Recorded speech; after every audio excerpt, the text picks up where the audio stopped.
very much. Yes, so I'm from Kununurra, and I'm one of 4 scholars from Kununurra, 3 of which are in the room today, which is pretty incredible. And I'd like to thank my sponsors, ANZ and Cotton Australia. Without your generous support, this incredible journey could not have been possible. And I trust the outcomes and results from my report are worthy of your investment. We operate on 970 hectares of irrigated farming country in remote northwest Australia in the mighty Ord irrigation area. We do have a secure irrigation supply and wonderful soils, but the Ord's been trying to establish a base crop since its inception just over 60 years ago. And the cotton, corn, cattle farming system has a great future now that we're building a world-class cotton gin locally in Kununurra. So cotton and corn rotation will be our base crop. I've personally grown 27 different crop types because of ever-changing market needs. So melons and pumpkins, hay, paprika for food colouring, clover for oestrogen, sweet corn, coriander, sugarcane. The most exciting has been the chia journey. It's been a wild and exciting ride. And remember, it gets hot and wet up there. Yeah, it gets wet. So conventional operations proceed normally after a wet season finishes in April. And a paradigm shift is about a need to plant cotton in February, which is our wettest month, on our heavy, sticky clay soils. So we'll have about 10 or 14 days of opportunistic dry days in between rain to plant about 15,000 hectares or more, so we can have an efficient cotton gin operating. And that's my project. And that's what I'm focused on. And it's been possible because of people like Chris Paisley, my mentor. He really pushed me to apply for the scholarship. Even though I complained I might be a bit old or it's too hard, and where do I find the time for this? But for all of you that aren't in the room, that haven't applied yet, go for it. Brendan Smart, who originally encouraged me to apply a few times. For John Foss for showing me what was achievable with the Nuffield Scholarship. Bertie for pushing me and kicking my butt to finally get the application in. Thank you. Dr. Deb Pearce for your intelligent support and encouragement to keep me going. Also David McGavin from Precision Planting Australia. He sorted a heap of visits for me in the US. Aaron McNamara, my operations manager. He did a fantastic job running the farm while I was away, and I promise I will not step on his turf after my Nuffield commitments are done. And our Nuffield executive, crikey, he steered us through COVID so very well. I think you should have another go. And for the great decisions you made. It's not really what you signed up for, and I really appreciate it, and we all have. But thanks most of all to my family and my incredible and beautiful wife, Andrea. Thank you for supporting me. So we've got some challenges, but with those challenges come opportunities. So I just want to show you the challenge. Please watch carefully.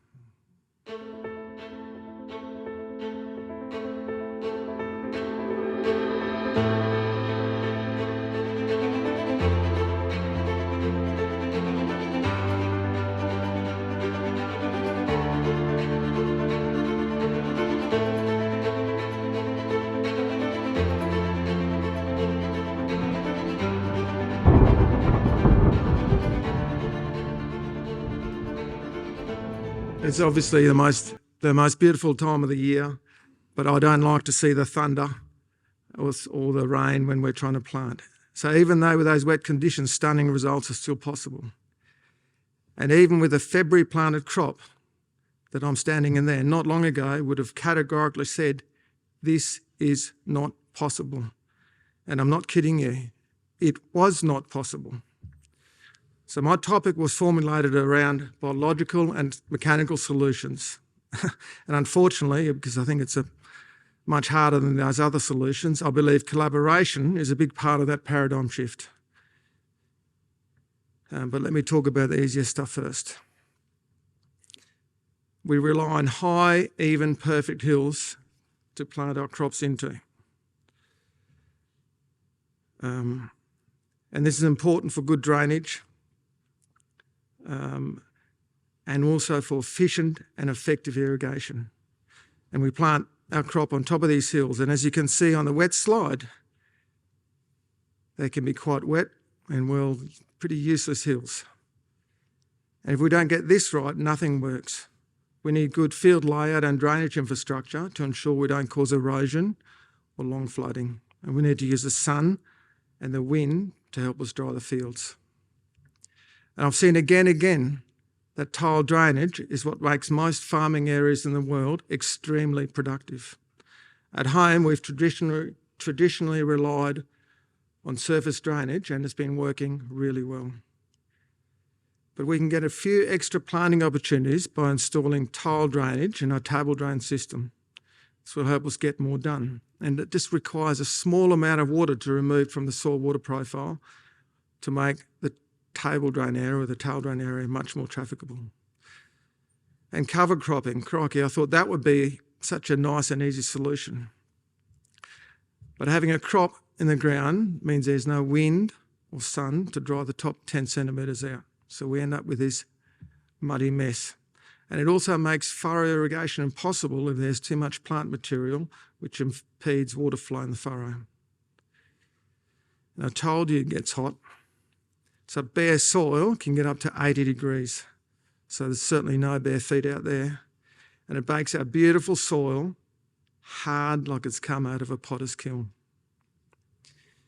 Nutrition management in a wet, hot and humid condition can also be a challenge.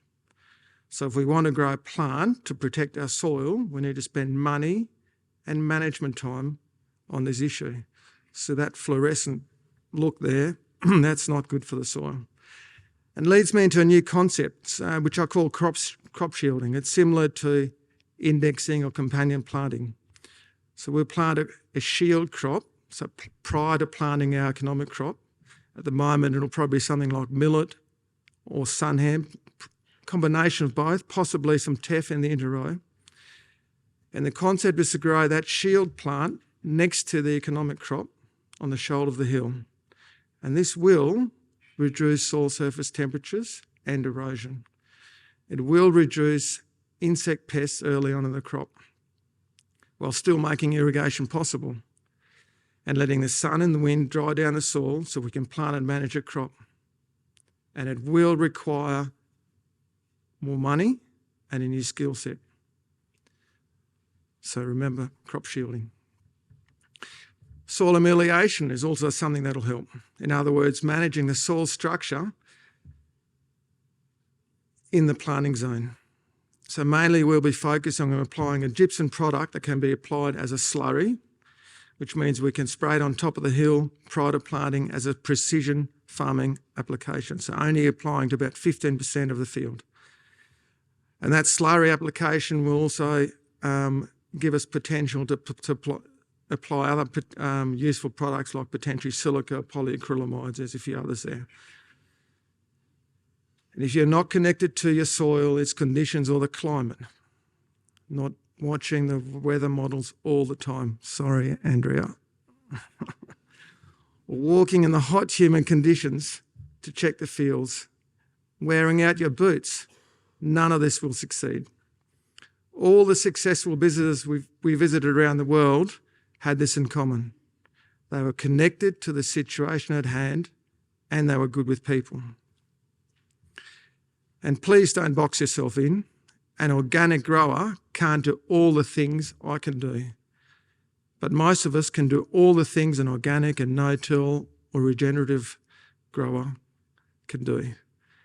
So use all the tools out there. Mechanical solutions, it's so sexy.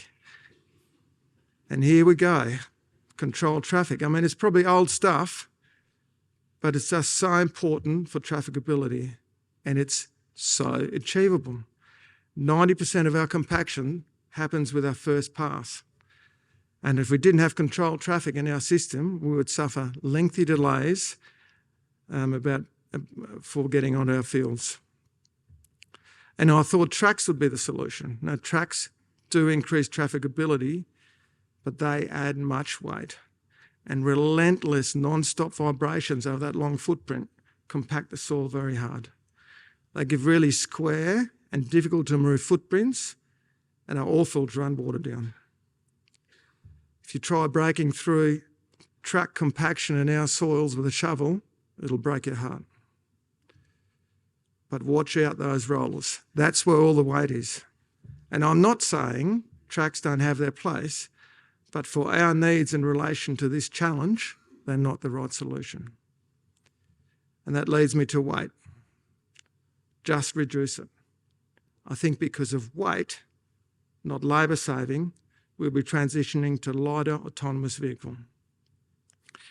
And the question is, how much is too much in certain soil conditions? And I've done a lot of work looking at ways to answer that. And essentially, I'm just going to concentrate on finding solutions using lighter equipment in the future. Now, Andrew Bate from Swarmbots was really the first person I talked to that fundamentally wanted to see a change in how we farmed our soils. And I'm hoping I can work with him in the future and sort something out. And new planting technology is incredible. So much control and monitoring is now possible. But there have been no conceptual changes in how we planted the last 60 years. It's been refined for sure, but it's still soil engaging technology. So watch this space. We've done some work with Aquatool, cutting the soil with high pressure, low flow water jets. And it's just going to be totally different. I'm really excited about this, but that is going to take a long time before that's commercial. We went to Ontario looking at the most modern and incredible greenhouse vegetable production I'd ever seen. And that afternoon we ended up on an Amish farm. So no engines, no electricity, they're using horses. The contrast was mind-boggling. Obviously their cornerstone fabric is based on religion, but collaboration is also what they're very good at. And this was my light bulb moment. Unfortunately, it took a while to realise, but man, they collaborate really well. They manage the people and the personalities, the emotions, the ego. They have clear financial parameters and goals, and they know what operations cost, and they have systems in place to measure that. Collaboration is a long-term solution. It's more difficult to manage our machinery and soil, but it must be pursued in our isolated and remote region. Please wish us all the best of luck for this. Well, I've got a decade's worth of work, but I think we are going to change the outcome or the paradigm that it's not possible to plant in February. Planting will become reliable and consistently successful, and we'll have a flourishing ag sector adding over $140 million annually to our local economy than what is currently possible with our crop mix. But this is probably the most important bit. We'll have a base crop that can be optimised. We'll actually get a chance to grow it long enough to get good at it. I recommend that we start using lighter machinery, that we adopt crop shielding, and that we start collaborating.